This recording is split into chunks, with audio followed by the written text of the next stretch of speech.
Welcome back, Rebel EM listeners, to another episode of Rebel Crit. I'm your host, Frank Lodeserto, and I have with me my co-host, Chief Resident. I'll let him introduce himself. I'm Dr. Eric Acker, one of the chief residents here at the program. Dr. Lodeserto was going to tease me out with having 6 kids, but yeah, 6 kids doing residency stuff. Mostly interested in cardiology, but happy to do this program and its episodes with Dr. Lodeserto here. Yeah, I don't know how Eric balances it all, being a busy resident, married, and only 6 kids. I have 3, and I don't know how to balance that. So I'm very impressed with Eric and how he balances everything in life. But Eric, today, what are we talking about? We're going to go into ventilators. And I think a lot of times this is a confusing thing for a lot of internal medicine residents. We go to the ICU, we see these machines. We don't really, most of the time we just don't touch it because RT will get mad at us. But we do need to understand this. This is a confusing thing for a lot of us residents. And oftentimes we want to jump to how to set these up. But there's a process we're going to go through here, how we're going to get to setting up these vents. That's right. I think we should break this into a few parts. I'm thinking the types of breaths, how those breaths are delivered, then going into modes. When I was taught this as a resident, they jumped right into modes and I got really confused. And then when physics came out, I got really confused and I just really stopped listening. I can't even believe today I'm a critical care physician and I teach about ventilators because I was really confused. In fact, funny story is how I met Salim Razay. He was my internal medicine senior and he told me, Frank, just mention these numbers and what they are to the attending so he doesn't get mad. So I was just repeating values. I had no idea what they meant. PEEP of 5, peak pressure's this, and I had no idea. So that's how I first came across ventilators, and I don't want our listeners to struggle with ventilators like I did. So hopefully we can make it somewhat simple. But let's go through the modes next in another segment. Then we'll probably go what controls oxygenation, ventilation, some of these pressures, what they mean, some of the injuries the ventilators can cause. And then finally, what people really want to know is how to set up the ventilator. That's what I always get asked. But we'll close with that because it'll mean more to them. And there's different physiologies to set up the ventilator for. But let's get into today's segment, talking about the breath and breath delivery. Eric, you've heard me talk about this before. You have a pretty decent example of how you do these breath things, but you have a workout method of how you talk about different types of breaths and how they relate to the mode. Eric, could you get to the gym with 6 kids? How do you do that? Okay. All right. I'm just teasing. Eric's in great shape, but yeah, I do have an analogy that I'll give you, pull-ups. But let's go through it. The way I think about the ventilator is I think about the 3 types of breaths and 2 ways those breaths can be delivered. The first type is what we call a control breath. In a control breath, it's just like it sounds. We have no control. The ventilator has all the control when the timing of that breath is going to be delivered. And I haven't talked about whether it's a volume or pressure, but everything essentially is done by the ventilator with a controlled breath. Now, you can get controlled breaths on a ventilator, but there is no mode that just gives you only controlled breaths. We'll see in a little bit that would be very cruel to do to a patient. And the next is an assist breath. And Eric, did you play soccer or basketball? Do you know what an assist is? Yes, I played baseball, but I have played basketball and soccer in the past. The soccer works a little bit better. Soccer's better. So if I'm playing soccer with Eric and I pass him the ball, I start the process. Hopefully Eric finishes it, hits the back of the net, scores a goal. I started the process, but Eric finished it. So that's exactly what an assist breath is, that the patient triggers the breath. They suck in on the breathing tube, so either triggers it by flow or by change in pressure, and then the breath is delivered. So the patient starts the process, and then the ventilator finishes it. A little different than the control breath, where the ventilator starts and finishes the whole process. Here, at least in an assist breath, the patient starts the process, triggers it, then the breath is delivered fully by the ventilator. So we have controlled and assisted. Last one here is going to be our supported or spontaneous breath. Supported spontaneous breath. Now let's bring in the pull-up analogy because I think this helps really well. Again, I'm not going to tease Eric here. I know he's got 6 kids and it's hard to get to the gym. Let's say Eric couldn't do one pull-up and he's at the gym and he's hanging from the bar. And boy, a trainer just feels terrible for Eric. So strolls by, he or she just looks at Eric and basically pushes Eric up the bar using all his or her strength,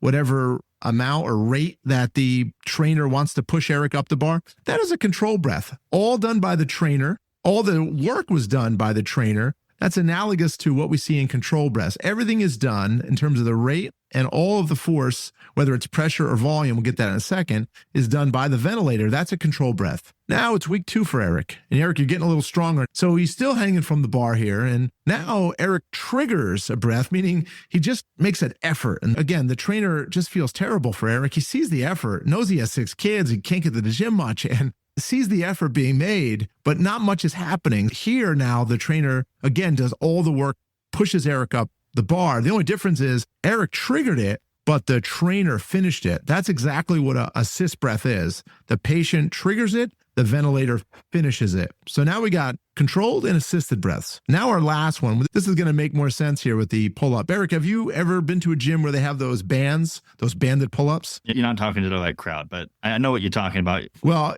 listeners, if you've ever been at a gym and you can stand on this band and it pushes you up the bar to do pull-ups, assists you in doing the pull-up. So as you pull, so you're doing work, the band is actually giving you support and assisting you or giving you some pressure upwards. You're spontaneously doing it. You're triggering it. You're pulling up the bar. You're doing some work, but that band is helping support you up the bar to get your pull-up. That is basically what we're talking about here on a spontaneous or supported breath.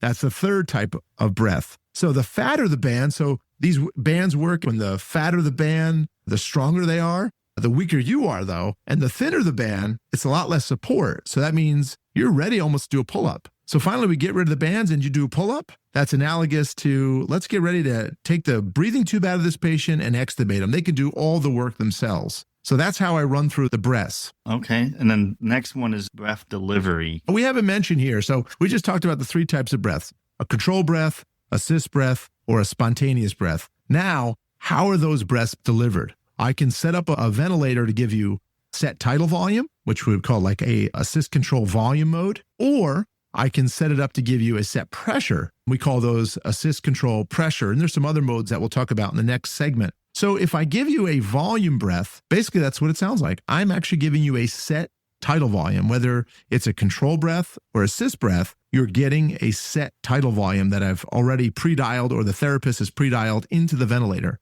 So you're getting a set tidal volume. I can set the rate.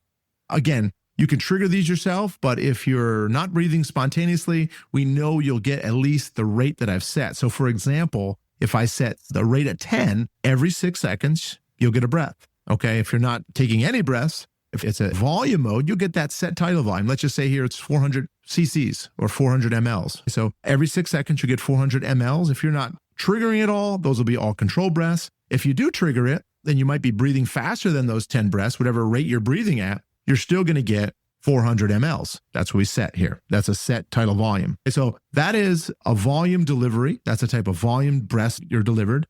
The other type of breath is pressure breaths. We think more in volume breaths. We think about, we want to give this patient a certain amount of mLs per kilo of a breath. We don't think so much in pressure here, but you have to think a little differently here. So here I'm going to get them a set pressure. So every time they trigger the breath, or if they don't trigger the breath and they get a breath, like a control breath, they're going to get a set pressure. Now, I guess I'm going to put Eric on the spot here. If I'm giving you a set pressure, so let's say I set the pressure control to 15 centimeters of water pressure. What do you want to know, Eric? So I would want to know what the tidal volume this patient is getting on average over that next minute or so. Absolutely. If I set a pressure, you want to know how much tidal volume they're giving, and then I have to adjust the pressure to give the patient the volume that you want them to get. Not too much and not too little. So I'll have to adjust the pressure. Now we think more in volume breaths, but again, there's some benefit to pressure breaths. We'll talk about that later. Let's go back here. The 2 types of breaths are either a volume, which is a set tidal volume, a volume breath, or a pressure breath, which is again a set pressure, and I want to know the tidal volume that I'm delivering with that pressure. And if I have you in a volume mode, I still want to know how much pressure is it taking to get that volume in. And that's going to be something we talk about when we talk about compliance of the lung. So when you have a stiff lung, that means it's not very compliant, it has a low compliance. And if you have a very loose lung, if that's a word, that has a high compliance. So easy to stretch it out. So just to wrap this up, if I have you on a volume mode, let's say Eric intubated, and I noticed that it was only about 15 centimeters of water pressure to get that 450 cc's in. Then we come back from lunch when we see the pressure has gone up, meaning it's taking more and more pressure to get that volume in. What would we say about the compliance? So the compliance has gone down. That's right. The lung has gotten stiffer. It's taking more pressure to get that volume in. And if the pressure had gone down, then the lung has gotten looser. So compliance has gone up. And same thing with pressure. We alluded to it. If I'm giving you 15 centimeters of water pressure to get 450 mLs, and after Eric intubates, we go to lunch. Now I haven't changed the pressure. It's still 15 centimeters of water pressure, but I see all of a sudden the volume is down to 200 mLs of tidal volume. Then I can say the lung has gotten stiffer or the compliance has gone down. So Eric, that was a lot. 3 types of breaths: controlled, assist, and spontaneous or supported. And then the 2 ways they're delivered, either by volume or pressure. What do you say we wrap it up? Anything to add to this? And then we could talk about the modes in next episode. Yeah, I would say once you understand this a little bit more, the modes will become a little more easier. So, but yeah, we can wrap up on this and then we'll jump into modes. Absolutely. Think about those 3 different types of breaths, the ways they're delivered, breath delivery, and then we'll go into modes. You won't even know it or not, but you'll see in the next episode, you pretty much can understand every single mode of mechanical ventilation by knowing the 3 types of breaths and the 2 ways those breaths are delivered. Until next time, this is Frank Lodeserto, Dr. Eric Acker. And we'll see you next time. Thank you.